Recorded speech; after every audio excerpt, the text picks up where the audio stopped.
经第3天了，顺便来看望妹妹。姐姐，你坐。姐姐，吃个啥？姐姐，爹爹可曾回来？爹爹说今正有事，一直未能回来。母亲还在生我气吗？母亲整天诵经念佛。那么姐姐你呢？我也还好。妹妹，听说你生了一个男孩。姐姐，你来看。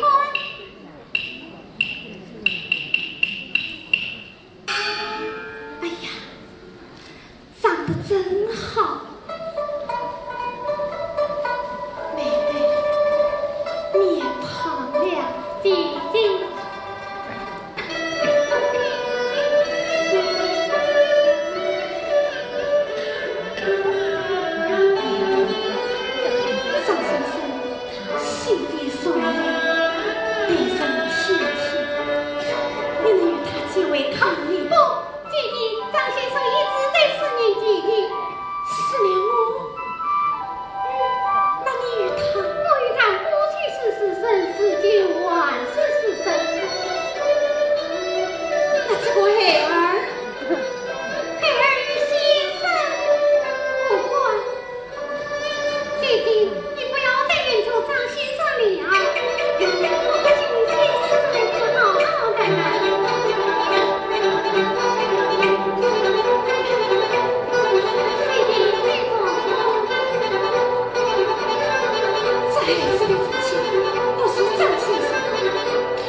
小姐，夫人在上官早，不要耽误时间。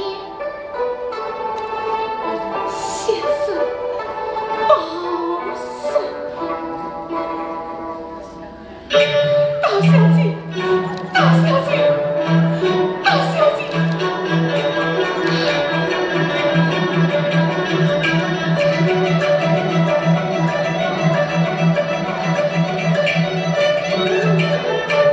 经理，过来。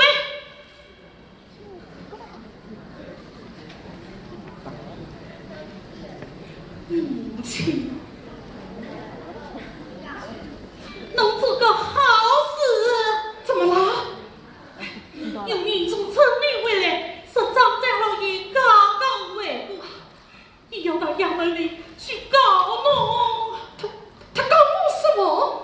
告侬怀孕张家二小姐。哎呀，母亲啊！侬不是说老夫人做个媒，明媒正娶，想不到侬怎么会做出这种事体来呀？母亲啊！哎呀，信不过你呀！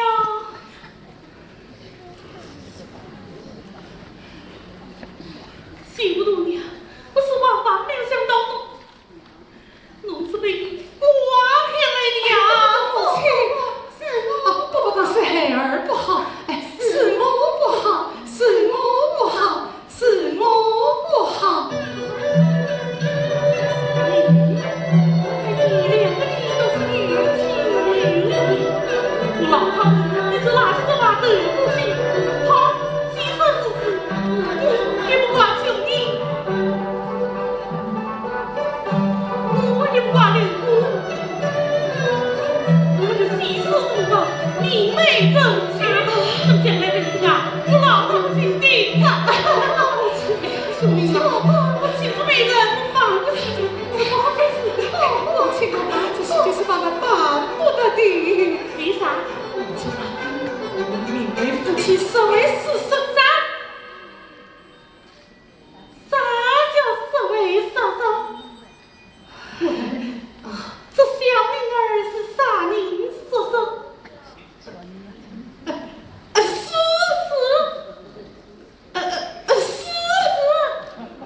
当然是孩儿所生。好啊，那这小命儿是侬生的，小家也要跟侬到小屋来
呀呀，这就好了，这就好了。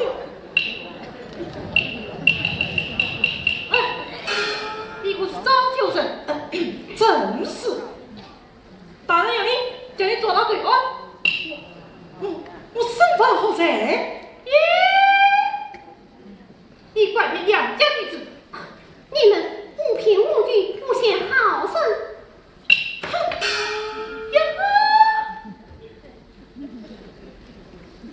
我们是奉了谢昌林大老爷之命，你胆敢违他，老子会刁难。是哪一位大老爷？新任本院父母官谢昌林大人。